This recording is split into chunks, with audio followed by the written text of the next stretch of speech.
Welcome everyone to Jazz on Sports. I'm your host, Jasmine Pollock, and today we have a lot to get into about Week 17 in the NFL. There was a lot of things that happened, you guys, this past week in sports. I know I've been off for the holiday, and then we're heading to another holiday tomorrow for the New Year. So we're going to get started on yesterday's action. So let's start off with the Packers, right? We all know that I'm a Packers fan, and we lose to the Vikings by 2, right? 27-25. And watching the game, it was the same miscues that we've had in previous weeks, like week 1, week 2, and week 3.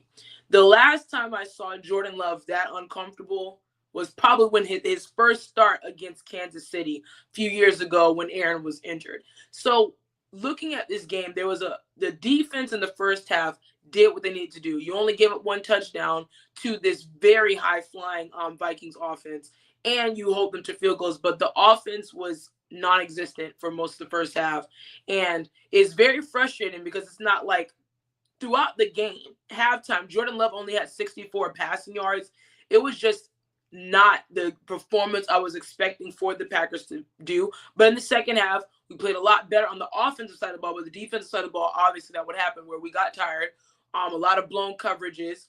It's not like Jordan Addison and Justin Jefferson just tore us to shreds. It was Railer, who was their third option, and it was very frustrating to see that the Packers reverted back to a lot of those old things. And heading into this next week, we are still competing for that 6th spot, but I most likely think we're going to get the 7th spot, which we'll have to go to Philly and play them, being that Philly is the number 2 seed. We saw that Washington won in overtime against the Atlanta Falcons last night, which they look like if they win next week as well, they look like to lock up that 6th seed in the NFC. So there's a lot of things that are still in play for the Green Bay Packers, the 6th and 7th seed. But I really 100% believe that even if we beat the Bears next week and destroy the Bears next week, we are still going to probably be the 7th seed because the way Washington looked and just Jaden Daniels he's definitely Offensive Rookie of the Year, Heisman Trophy winner for a reason.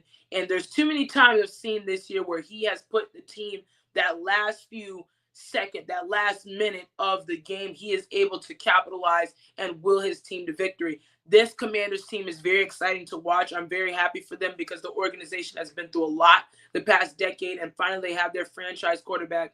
Dan Quinn has done an amazing job of rallying this young man and how they're able to compete. They do have weapons.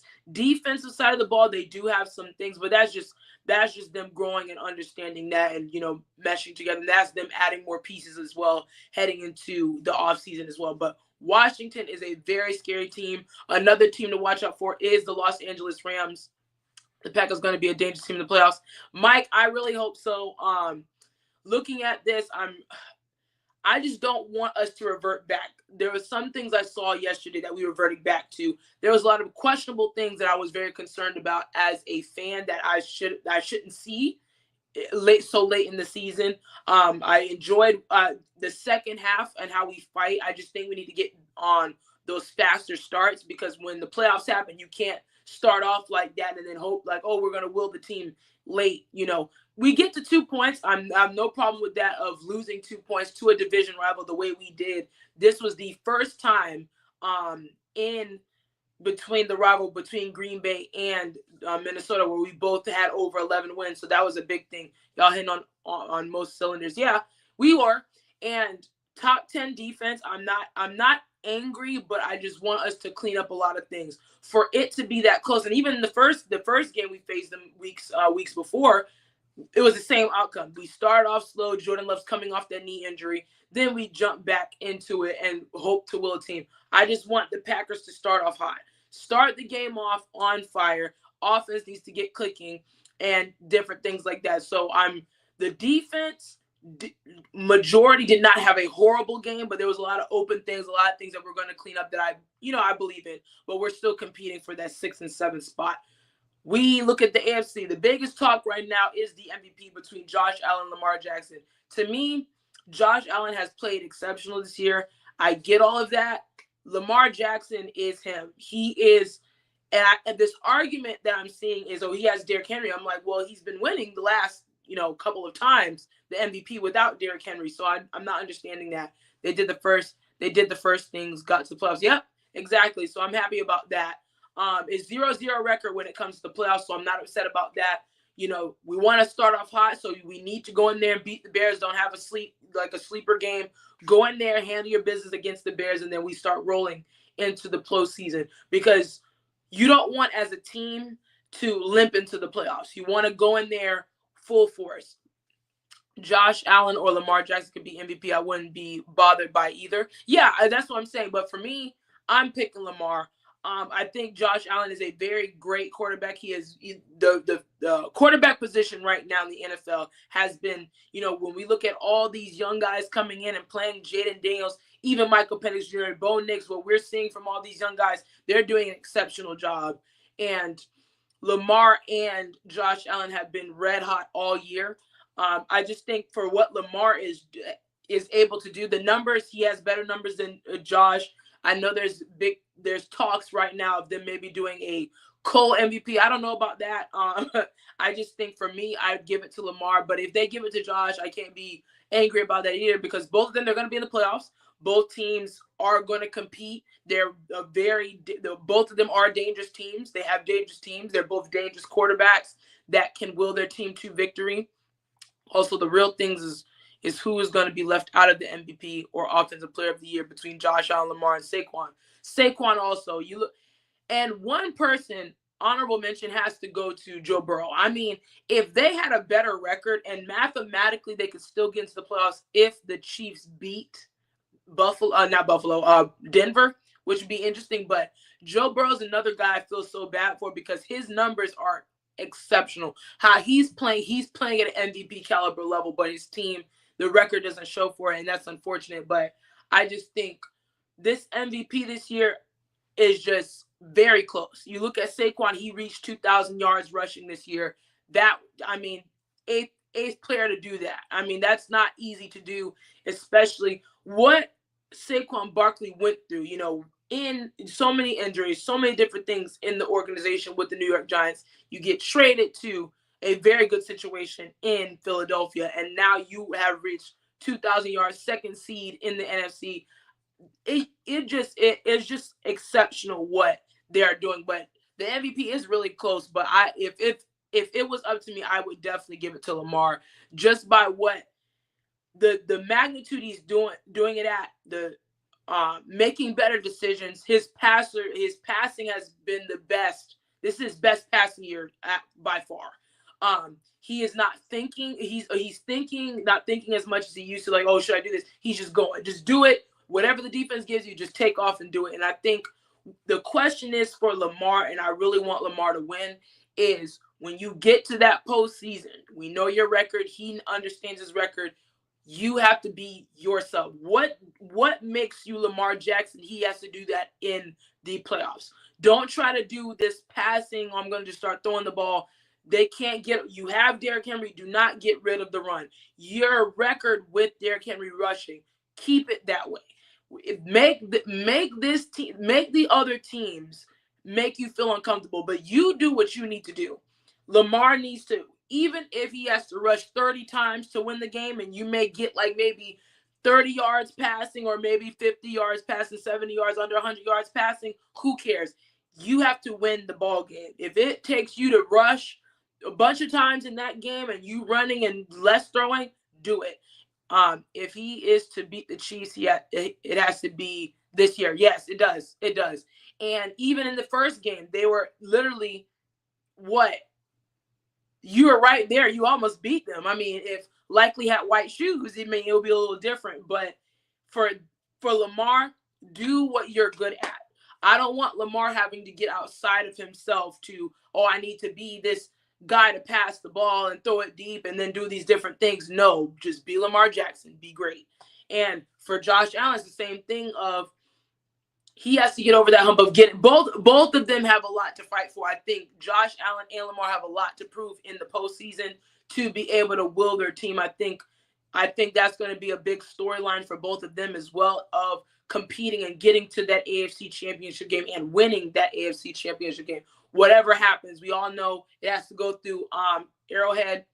That's just the unfortunate truth. But as long as the Chiefs are in, you can't bet against them. A lot of people are trying to take the field over the Chiefs, but as long as the Chiefs are still in, it's still going to be, the Chiefs running the show. But I'm really excited to see a lot of these teams come in.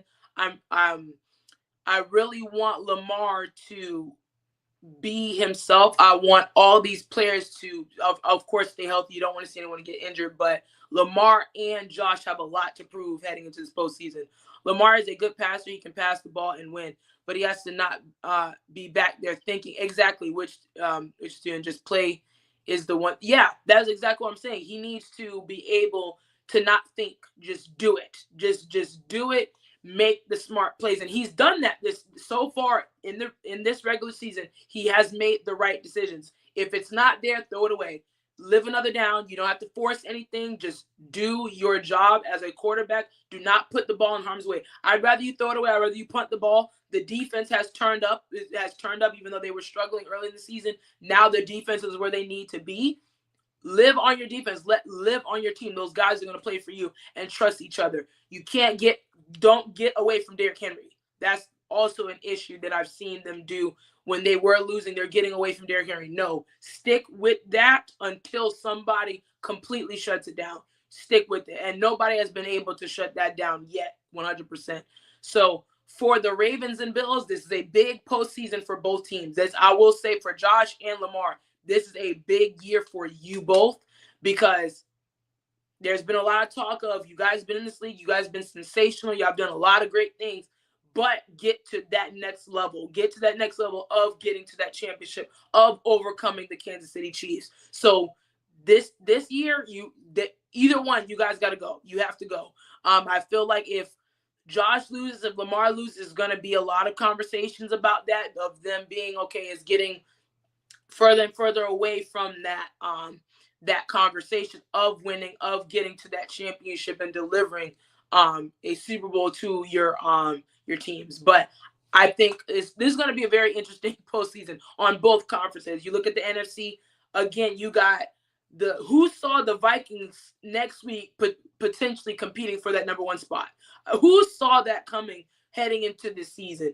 You got the Lions in Detroit versus the Minnesota Vikings and competing for that number one spot. I mean, that's box office right there.